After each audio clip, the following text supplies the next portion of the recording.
This is the third games development video, and this is going to cover the basic gameplay structure that forms the basis of our game form from the previous video's game structure.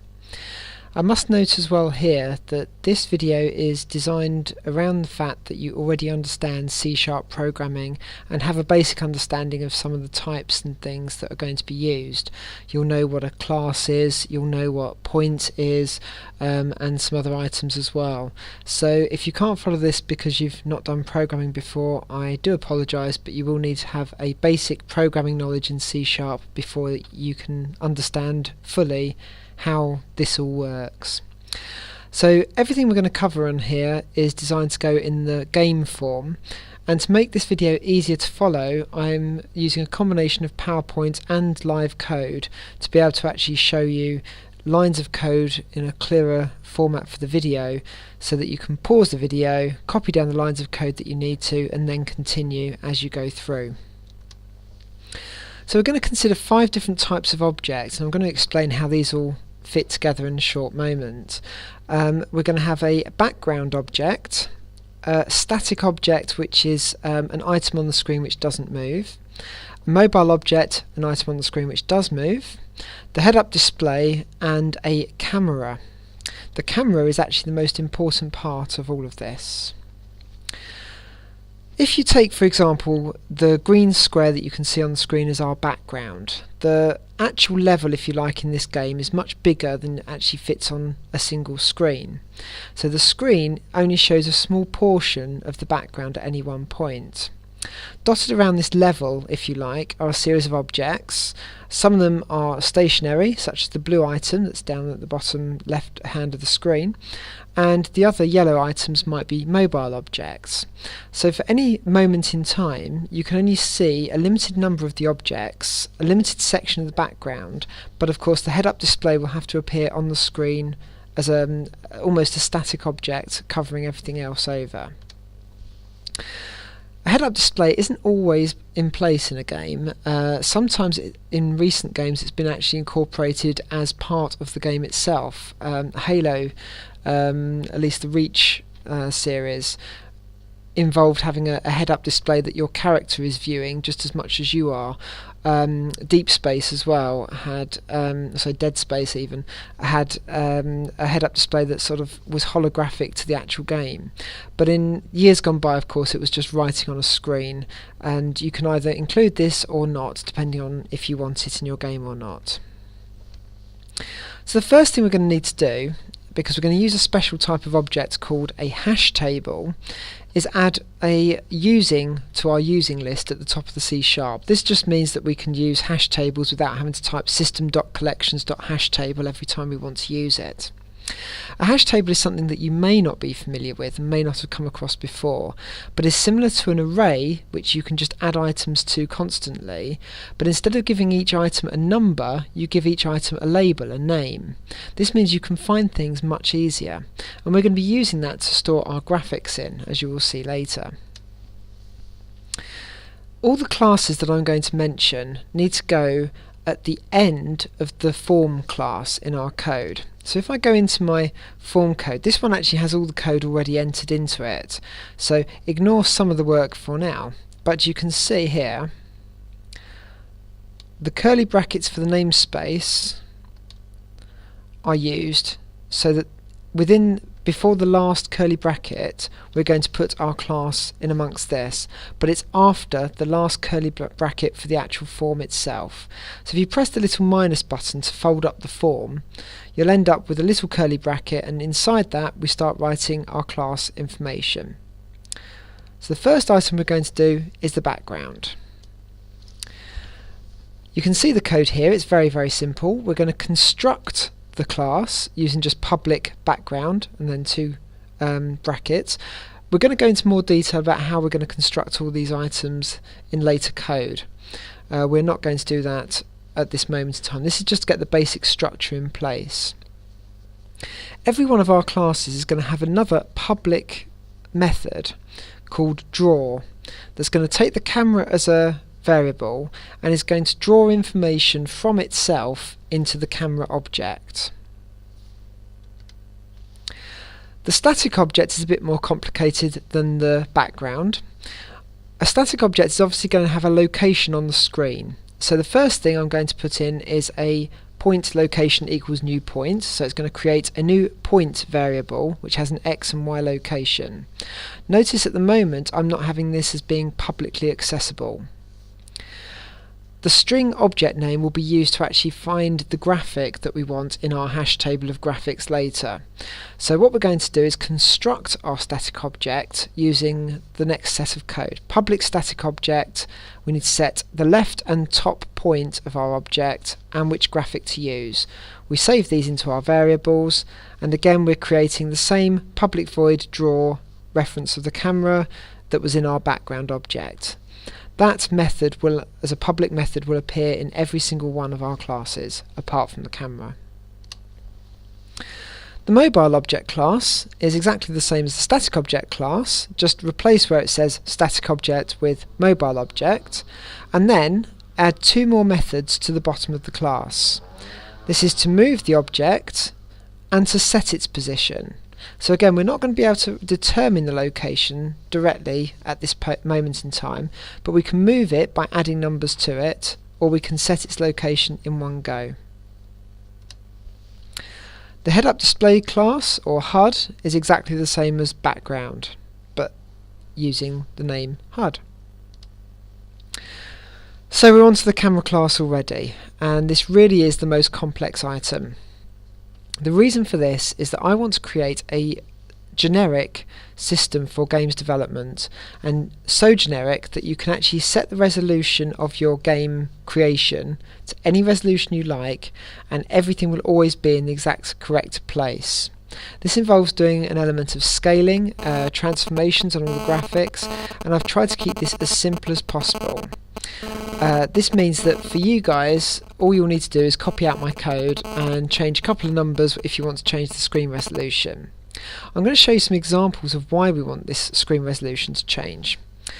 First of all, this is an example of my program running with two objects and a background, and I've stretched the 320 by 240 resolution that I've constructed in my game screen to fill the whole entire screen of my computer. As you can see, it's very pixelated, but as I increase the resolution, all the objects stay in the exact same location, they just get smoother and smoother. And that was my native resolution. When I design the game, I design at the native resolution of my monitor, so I know where I want all the items to be, and I use that in my code, as you'll see in a little while. So this is how we are going to construct our camera class. We're going to need 6 different items as global variables within the camera class. The screen image is actually what we're going to draw onto as our screen of our camera. So this is going to be where we construct all the graphics before we then output it to the screen. In order to access this image, we need a graphics object, and that's known as GFX within here. The offset of our camera is whereabouts on the background level file it currently exists. We're going to have 2 doubles as well, X scale and Y scale, and that's what's going to deal with our resolution for us. Finally, we have this hash table of images. Even if you have, say, 100 characters on the screen and they all have the same graphic, we only want to ever have one of those graphics in memory and just copy it 100 times, rather than actually storing 100 copies of the same bitmap. It's a waste of RAM. So what we're going to do is create a single table, a hash table called images, that's going to store all of the graphics for the entire game in, possibly with the exception of the background, depending on which background type you choose in a later video. And that's going to be actually stored within the camera itself. So all you have to do is tell the camera which of your images you want to put onto the screen. It will find that image from the table for you and then output it. Also, to save time in terms of processing time, we are going to process all the images that we put into this table directly to the correct scale for the resolution our camera is set to. That means they only ever have to be processed once, and the only sort of scaling that we need to do is working out the location to draw them to the screen, as you'll see in a few moments. So our constructor for the camera, we're going to use a point, i.e. an x and y number, for the resolution of what we want our screen to be. This, say for example, might be 320 by 240 or 640 by 480. And then we're going to have another point that we're going to construct on our form itself that says what the scaling factor is, both for the x and the y locations. This means that even if we move from, say, a 4:3 ratio screen to a 16:9 wide screen, the screen will actually not warp and re-stretch in a way that looks wrong. So you can see the constructor there creates a new bitmap for our screen, creates a new graphics so that we can talk to the screen, creates our scaling factors, and then calls this next method called create images, which I've created underneath it just as a blank method at the moment. We're now going to look and see how we're going to build this. It's very simple. First of all, we clear out the current hash table just in case we're changing the resolution on the monitor. That's the other thing we can do here. We can change the resolution on our camera at any point in the game. It will rebuild all the images for us through this piece of code, but won't require the game to be restarted. We then do something called gc.collect. This is a garbage collection. This means free up all RAM that the program doesn't actually need at the moment. Once that's done, we start adding objects into our image list. Now if you take a look, I'm giving each one a name. In this case I've given the first one the name background, and then I'm calling another method which I'm going to show you in a moment called createScaleImage, and then I give it the name of the file to find. I'm going to show you as well how we have to add these files into our program code as we go along. For the object, I've got a transparent colour which I've set to white on my initial image. So I'm creating a scaled image, again showing the file name, but this time setting a transparent colour. The only thing left to do is add all of your images in here. So I'm only having two at the moment, background and object, and then create these two pieces of code for the scaled images. As you can see here, what this does is it actually creates the image, scales it up into memory, and then returns it as a bitmap to put straight into the hash table. It'd be a good idea to pause the video at this point to actually do the copying of the code. Note that I'm having to convert down from doubles into integer 32s when I'm doing my scalings, and I'm also creating the bitmap in memory first of all, before then returning a new bitmap set to the new size. Obviously the first bitmap will then be removed from memory. To actually draw images to the camera, first of all we can draw a bitmap and set where we want it on our level file. The location coordinates that are given here in the first method are the location on the level file itself. So the program has to then scale it using X scale and Y scale to the right location based on the resolution we are using. We can draw an image to fill the camera as it stands at the moment. All that means is it takes whatever graphic we've got and stretches it to match the screen width and screen height. We can also choose to just take a portion of that image. This will be used with the backgrounds, and again in this case we've got to scale the graphic and scale the location that we want to take. Again, you might want to pause it just to have time to create all this code. This slide looks very similar to the previous one, so you can actually copy and paste your original code, but notice that instead of bitmap graphic, each one of these contains the word string graphic in the smooth brackets, for each of these methods. This is where we're going to take our graphics from the hash table instead of just sending a graphic to the camera. When we take a graphic from the hash table, we don't need to perform any form of scaling on the actual width and height of the graphic, because it will have previously been scaled by the process of putting it into our hash table. Again, you may want to pause this just to make sure that your code matches this code. If you copy and paste the original three methods, you should see that wherever it had graphic, you need to replace it with, in brackets, bitmap, then close brackets, images, square brackets, graphic. And there's a bit of a change on how we do our scaling in the third item. The final thing we need in our camera is to actually be able to return our camera image to stretch over the screen. So, how do we now take this and put it onto our form? Well, first of all, we need to create a new object of each type in memory. At the moment I'm creating one static object, one mobile object, one background, one head-up display and one camera. Note that I'm not initializing the camera at this point. The initialization for that will come with the form initialization. Where you've got your form initialization, you should already have set style and initialize component, but now what we're going to do is take our scale factor. In my case, I've taken all my numbers for working out where I want things, and I've based it on my current screen. So as I'm running it on my laptop, I've used the points screen.primaryscreen.bounds.width and height. You don't need to do that. You could set it to whatever specific height and width your monitor was running at when you created your game. So in this case, I should set it really to 1280 by 960. I'm then going to naturally draw my camera view as a 640 by 480 image, because this actually gives the best balance between quality and speed. On my game form, which I have here,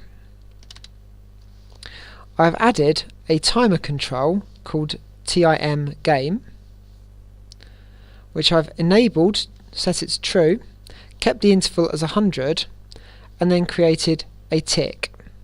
All the tick does is refresh the screen. I've also clicked on the form, gone to the properties of the form, and found where it says paint, double clicked to bring up the code, and I tell the computer at this point to draw my screen. Background draw, object item draw, mobile item draw, HUD item draw. I then tell the computer to show my current camera onto the actual form.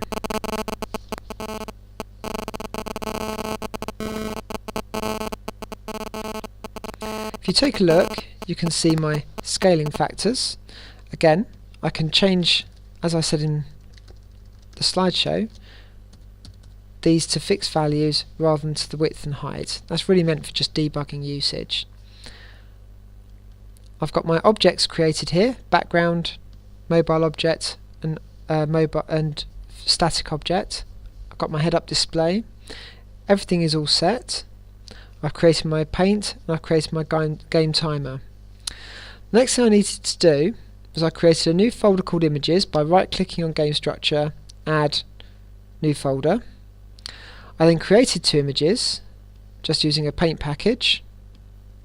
I have object, which is just a donut shape with a white background, and background, which is just a red and black background. I found those by importing existing items, so add existing item and then found it. And then it is very important to highlight both objects, right click, properties, and make sure that the copy to output directory says copy always, otherwise it's not going to find these images. I've then made sure I've used the same name for the images in my camera control when I was creating my graphics on the system.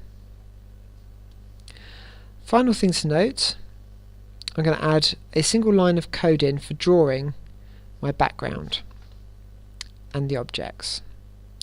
Within the draw ref camera, I just tell the camera, draw image to fill camera, background.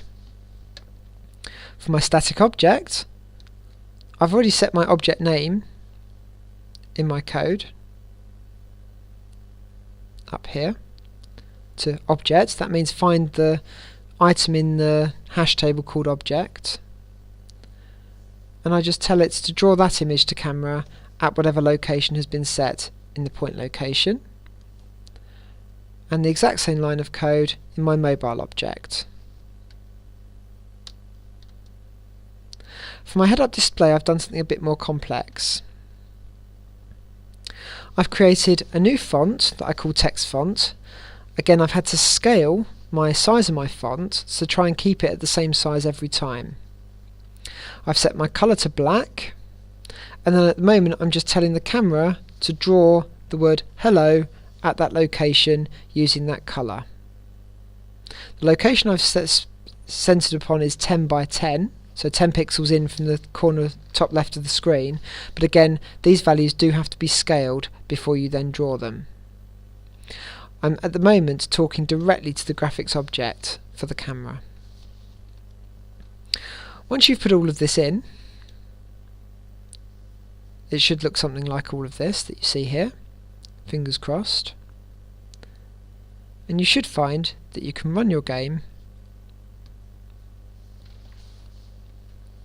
and I haven't done the animation yet, but on the menu when we click New Game we then get a copy of what we've created. In this case I've created my single image with two objects. One of these is a mobile object, one of them is a static object, both using the same graphic. The colours look differently just because the background colour changes. You can see the word hello that's just here, that's been produced by my head-up display, and you can see from the dotting and pixelation that it isn't actually the same size as the screen that's been rendered. So why do we do that? It's really about speed. The lower the resolution of your camera, the faster you'll be able to generate the graphics on the screen. You may even want it to have two cameras running at the same time and only start drawing to one object, maybe at a very high resolution, and if the frame rate starts to drop you could actually change cameras over to working with a lower quality camera. It's actually a trick that's been used in the past to great success and does mean that you can have millions of enemies start pouring onto the screen and it doesn't appear that the frame rate drops, just the graphical quality changes a bit. I can still go back through to my congratulations and through to my exit to finish. I realise that this is a very complex way of producing a game structure. It's not optimal, so I don't expect loads of comments about how you could actually make it a lot better. It's not designed to be as optimised as possible at this point. It's mainly designed to be easy to understand. But by doing things in this object orientated way, it means in the next few videos you can choose how you want your background to work and just chop and change it without having to change anything else in the program. It will just run as it is. You can change the way what you want your graphics to do in terms of your you can have animated characters that change the direction they're looking at depending on which way they're moving. All sorts of items that I'm going to explore in later videos, but it doesn't matter what you change, the actual main program structure itself doesn't need to change when you make those changes. So it's a good way of being able to produce a board game right the way through to, as I say, a pseudo 3D first person shooter. It might be an idea to watch this video a couple of times and make sure that you get things in the right order and the right place. So as a final check, I'm going to run through my code very slowly on the screen before I shut this video down.